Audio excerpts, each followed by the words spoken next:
အားလုံးပဲမင်္ဂလာပါခင်ဗျာကျွန်တော်ဒီနေ့မှာတော့ဝက်ပင်စိန်ဟင်းလေးကိုထမင်းနဲ့တွဲဖက်စားတောက်ဖို့အတွက်ကောင်းအောင်ဘယ်လိုချက်ရမလဲဆိုတာကိုအခုဗီဒီယိုလေးနဲ့ပြပေးသွားမှာဖြစ်လို့ဗီဒီယိုလေးအဆုံးထိကြည့်ရှုပေးဖို့ပြောချင်ပါတယ်ခင်ဗျာပေါင်းတဲ့ဟာတွေကတော့အခုမြင်နေရတဲ့ဟာတွေပဲဖြစ်ပါတယ်ကျွန်တော်တို့ဝက်သားသုံးပါတယ်ဝက်သားနေရာမှာချက်သားလည်းသုံးလို့ရပါတယ်ပဲသီးကတော့တိုင်တောင်ပဲသီးကိုသုံးတာပါတယ်သူ့ကိုလည်းပုံထဲမှာပြထားတဲ့အတိုင်းသေးသေးလေးလှီထားပေးရပါမယ်အယုတ်သီးကိုတော့အနီနဲ့အစိမ်းနဲ့2မျိုးသုံးထားတယ်စိမ်းကိုတော့နုတ်နုတ်လေးဆင်ပေးထားလိုက်မယ်ပြီးတော့ပင်စိန်ချက်သွန်ဖြူချက်သွန်လေးသုံးထားတယ်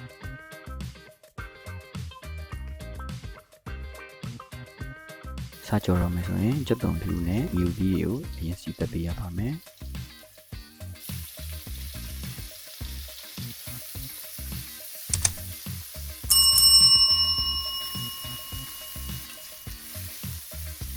မြုပ်နဲ့လေးပါထည့်ပြီးတော့စီတက်လိုက်ပါတယ်အဲ့ဒီနေရာမှာမြုပ်နဲ့မရှိဘူးဆိုလို့ရှိရင်လည်းရောင်တင်မုံကိုထည့်ပြီးတော့သုံးနိုင်ပါတယ်ခင်ဗျာ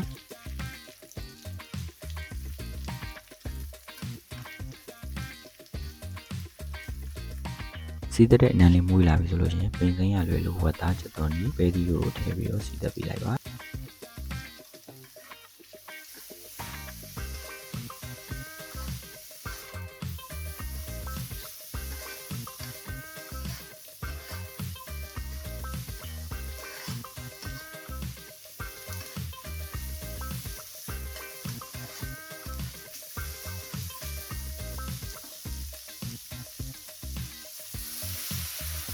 နည်းနည်းမှုလောက်ပေးပြီးသွားပြီဆိုရင်တော့ရေလေးနဲ့ထည့်ပြီးတော့တားချက်တဲ့လေးချက်ပေးရမှာပဲဖြစ်ပါတယ်။အရသာရင်းအနေနဲ့ကတော့ခရုစီထမင်းစားစုံနဲ့ဇုံဝက်အပြာရည်က2ပေါက်လောက်ပေါ့နော်။ပြီးရင်ချက်သားမုံကလက်ဖေးစုံနဲ့ဇုံဝက်အချုံမုံလေးလက်ဖေးစုံနဲ့ဇုံဝက်တကြားကလည်းလက်ဖေးစုံနဲ့ဇုံဝက်ဒီနေရာမှာအချုံမုံမသုံးရင်လည်းရပါတယ်ခင်ဗျာ။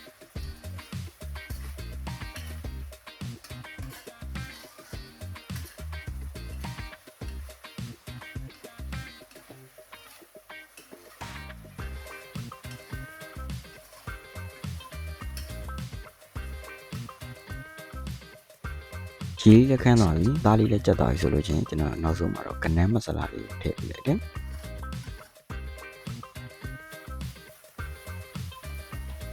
ပြီးရင်တော့အပေါ်ကနေရောပင်းစိမ်းလေးအုပ်ပြီးတော့နည်းနည်းလေးမှုေးပေးပြီးတော့သုံးဆောင်လို့ရပါပြီနော်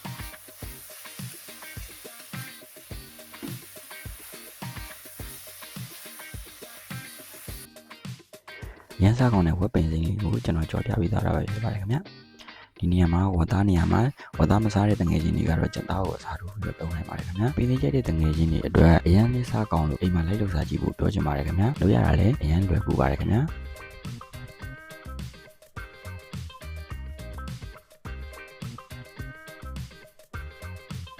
သူ့ကိုကျုပ်ကြော်လီနဲ့မှာတွဲစားလို့ကောင်းတာဆိုတော့ကျွန်တော်ကျုပ်ဒီလေးပြေးကြော်လိုက်ပါတယ်ခင်ဗျာ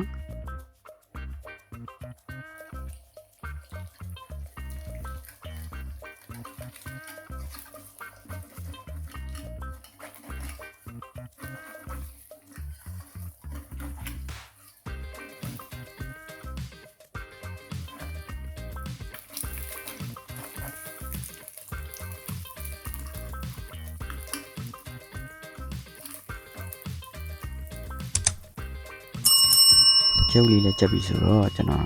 စားလိုက်ပါအောင်ခင်ဗျာသုံးတိကြည့်ရှုပေးတဲ့တယောက်ချင်းဒီတိုင်းကိုကျေးဇူးတင်ပါတယ်ခင်ဗျာနောက်ရက်မှာလည်းအခုလို instant ဗီဒီယိုလေးတွေကိုအမြဲတမ်းတင်ဆက်ပေးတော့မှာဖြစ်လို့ကျွန်တော်ရဲ့ channel လေးကို subscribe မလုပ်ရသေးရင် subscribe လုပ်ပေးတာကိုပြောချင်ပါတယ်ခင်ဗျာအားလုံးကိုကျေးဇူးတင်ပါတယ်ခင်ဗျာနောက်ရက်မှာ instant ဗီဒီယိုများနဲ့အတူပြန်လည်ဆုံတွေ့ကြပါမယ်ခင်ဗျာ